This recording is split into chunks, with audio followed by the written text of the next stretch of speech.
ಈ 6 ಮಂದಿ ನಕ್ಸಲರು ಶಸ್ತ್ರಾಸ್ತ್ರವನ್ನ ತೊರೆದು ಕಾಡಿನಿಂದ ನಾಡಿಗೆ ಬಂದು ಶರಣಾಗ್ತಾ ಇದ್ದಾರೆ. ಹೌದು, ಮುಖ್ಯಮಂತ್ರಿಗಳ ಸಮ್ಮುಖದಲ್ಲಿ ಸಾರ್ವಜನಿಕ ಬದುಕಿಗೆ ಇವರು ಕಾಲಿಡ್ತಾ ಇದ್ದಾರೆ. ಆದರೆ ಇವರುಗಳ ಹಿನ್ನೆಲೆ ಏನು, ಅವರು ನಕ್ಸಲರಾಗಿದ್ದು ಹೇಗೆ, ಬನ್ನಿ ಅದಕ್ಕೆ ಸಂಬಂಧಪಟ್ಟ ಹಾಗೆ ರಿಪೋರ್ಟ್ ನೋಡ್ಕೊಂಬೋಣ.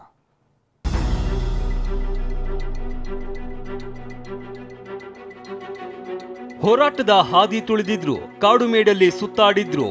ಕೊನೆಗೂ ಶಸ್ತ್ರಾಸ್ತ್ರ ತ್ಯಜಿಸಿ 6 ಮಂದಿ ನಕ್ಸಲರು ಶರಣಾಗಿದ್ದಾರೆ. ಕೊನೆ ಕ್ಷಣದಲ್ಲಿ ನಕ್ಸಲರ ಶರಣಾಗತಿಯಲ್ಲಿ ದಿಢೀರ್ ಬದಲಾವಣೆಯಾಗಿದ್ದು, ಸಿಎಂ ಸಿದ್ದರಾಮಯ್ಯ ಮತ್ತು ಗೃಹ ಸಚಿವ ಪರಮೇಶ್ವರ್ ಎದುರು ಸಮಾಜದ ಮುಖ್ಯವಾಹಿನಿಗೆ 6 ಜನ ನಕ್ಸಲರು ಮರಳಿದ್ದಾರೆ. ಒಂದಲ್ಲ ಎರಡಲ್ಲ, ಬರೋಬ್ಬರಿ 24 ವರ್ಷದ ಬಳಿಕ 6 ಮಂದಿ ನಕ್ಸಲರು ಬಂದೂಕು ಕೆಳಗಿಳಿಸಲಿದ್ದಾರೆ. ಚಿಕ್ಕಮಗಳೂರಿನ ಮುಂಡಗಾರು ಲತಾ, ವನಜಾಕ್ಷಿ, ದಕ್ಷಿಣ ಕನ್ನಡದ ಸುಂದರಿ ನಕ್ಸಲ್ ಹಾದಿ ತುಳಿದಿದ್ದು ಯಾಕೆ, ಅವರ ಹಿನ್ನೆಲೆ ಏನು ಅನ್ನೋದನ್ನ ತೋರಿಸ್ತೀವಿ ನೋಡಿ.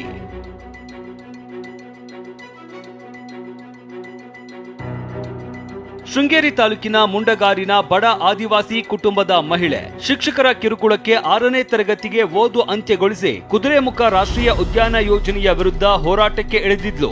ಸರ್ಕಾರದ ನಿರ್ಲಕ್ಷ್ಯ ಧೋರಣೆಗೆ ಬೇಸತ್ತು 2000ನೇ ಇಸ್ವಿಯಲ್ಲಿ ತನ್ನ 18ನೇ ವಯಸ್ಸಿನಲ್ಲಿ ಶಸ್ತ್ರಾಸ್ತ್ರ ಹೋರಾಟಕ್ಕೆ ಎಂಟ್ರಿ ಕೊಟ್ಟಿದ್ಲು. ಕರ್ನಾಟಕ, ಕೇರಳದಲ್ಲಿ ಸಂಚರಿಸುವ ನಕ್ಸಲ್ ತಂಡದ ನಾಯಕಿಯಾಗಿದ್ಲು. ಚಿಕ್ಕಮಗಳೂರು ಜಿಲ್ಲೆ ಬಾಳೆಹೊಳಿಯಲ್ಲಿ ಜನಿಸಿದ್ದ ವನಜಾಕ್ಷಿ ಎಸ್ಎಸ್ಎಲ್ಸಿಗೆ ಓದು ಅಂತ್ಯಗೊಳಿಸಿದ್ಲು. 1992 ಮತ್ತು 1997ರಲ್ಲಿ ಪಂಚಾಯಿತಿ ಸದಸ್ಯೆಯಾಗಿ ಅವಿರೋಧವಾಗಿ ಆಯ್ಕೆಯಾಗಿದ್ಲು.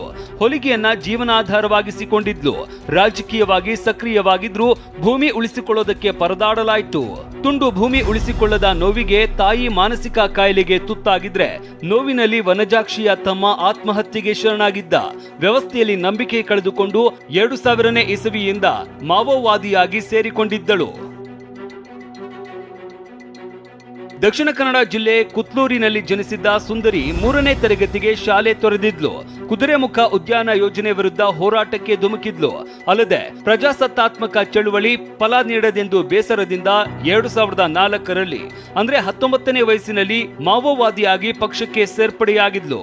ಕೇರಳ, ಕರ್ನಾಟಕದಲ್ಲಿ ಸಂಚರಿಸುತ್ತಿರುವ ದಳದ ಭಾಗದ ಸಮಸ್ಯೆಯಾಗಿದ್ದು, ತನ್ನ ನೆರೆಹೊರೆಯ ಕುಟುಂಬಗಳ ಮೇಲೆ ಪೊಲೀಸರು ಮಾಡ್ತಾ ಇದ್ದ ದೌರ್ಜನ್ಯದ ವಿರುದ್ಧ ಸಿಡಿದೆದ್ದಿದ್ಲು. ಇನ್ನು ರಾಯಚೂರಿನ ಮಾರಪ್ಪ ಅರೋಲಿ, ಕೇರಳದ ಜೀಶಾ, ತಮಿಳುನಾಡಿನ ವಸಂತ ಮಾವೋವಾದಿ ಆಗಿ ಬದಲಾಗಿದ್ದು ಯಾಕೆ, ಇವರ ಬ್ಯಾಕ್ಗ್ರೌಂಡ್ ಏನು ಅನ್ನೋದನ್ನ ನೋಡೋಣ ಬನ್ನಿ. ರಾಯಚೂರು ಜಿಲ್ಲೆ ಮಾನ್ವಿಯ ಅರೋಲಿ ಜಯಣ್ಣ ಹುಟ್ಟಿದ್ದು BA ಸೆಕೆಂಡ್ ಇಯರ್ ವರೆಗೆ ಓದಿದ್ದ. ಕಾಲೇಜಿನಲ್ಲಿ ಇರುವಾಗಲೇ ಮಾವೋವಾದಿ ಚಳುವಳಿಯ ಕಡೆ ಆಕರ್ಷಣೆ ಹೊಂದಿದ್ದ. ಭಾಸ್ಕರ್ ಎನ್ಕೌಂಟರ್ ಹತ್ಯೆ ಆಘಾತ ಉಂಟು ಮಾಡಿತ್ತು. 2000ನೇ ಇಸ್ವಿಯಲ್ಲಿ ಅಂದ್ರೆ 24ನೇ ವಯಸ್ಸಿನಲ್ಲಿ ಮಾವೋವಾದಿ ಸದಸ್ಯೆಯಾಗಿ ಸೇರಿಕೊಂಡಿದ್ದ. ವಸಂತ್ ತಮಿಳುನಾಡಿನ ವೆಲ್ಲೂರಿನ ಆರ್ಕಾಟ್ನಲ್ಲಿ ಜನಿಸಿದ್ದು ಬಿಟೆಕ್ ಪದವಿ ಪಡೆದುಕೊಂಡಿದ್ದ. ಸಮಾಜಮುಖಿ ಚಿಂತನೆಗಳಿಗೆ ಪ್ರಭಾವಿತವಾಗಿದ್ದ ವಸಂತ್ 2010ರಲ್ಲಿ ಪದವಿ ಮುಗಿಸಿದ ತಕ್ಷಣ ಶಸ್ತ್ರಾಸ್ತ್ರ ಹೋರಾಟ ಆರಂಭಿಸಿದ್ದ. ಕೇರಳ, ಕರ್ನಾಟಕದಲ್ಲಿ ಇರುವ ದಳದ ಸದಸ್ಯನಾಗಿದ್ದ.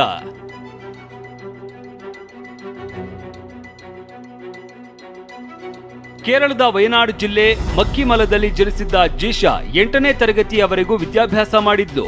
2018ರಲ್ಲಿ ಕೇರಳದಲ್ಲಿ ಸಶಸ್ತ್ರ ಹೋರಾಟದಲ್ಲಿ ಭಾಗಿಯಾಗಿದ್ದು 2023ರಲ್ಲಿ ಕೇರಳದಿಂದ ಕರ್ನಾಟಕಕ್ಕೆ ಬಂದು ನಕ್ಸಲ್ ಚಟುವಟಿಕೆಯಲ್ಲಿ ತೊಡಗಿಸಿಕೊಂಡಿದ್ಲು. ಇತ್ತೀಚೆಗೆ ಮಲೆನಾಡು ಭಾಗದಲ್ಲಿ ನಕ್ಸಲರ ಹೆಜ್ಜೆ ಗುರುತು ಕಾಣಿಸ್ತಾ ಇದ್ದಂತೆ ನಕ್ಸಲ್ ನಿಗ್ರಹ ಪಡೆ ಮೆಗಾ ಆಪರೇಷನ್ ನಡೆಸಿತ್ತು. ಅದರಲ್ಲಿ most wanted Naxal Vikram Gowda encounter ನಡೆಸಲಾಗಿತ್ತು. ಈಗ 6 ಜನ ನಕ್ಸಲರು ಬಂದೂಕು ಇಳಿಸಿ ಕಾಡನ್ನ ತೊರೆದು ಜನಸಾಮಾನ್ಯರ ನಡುವೆ ಬದುಕೋದಕ್ಕೆ ನಿರ್ಧರಿಸಿದ್ದಾರೆ. Bureau report, TV9.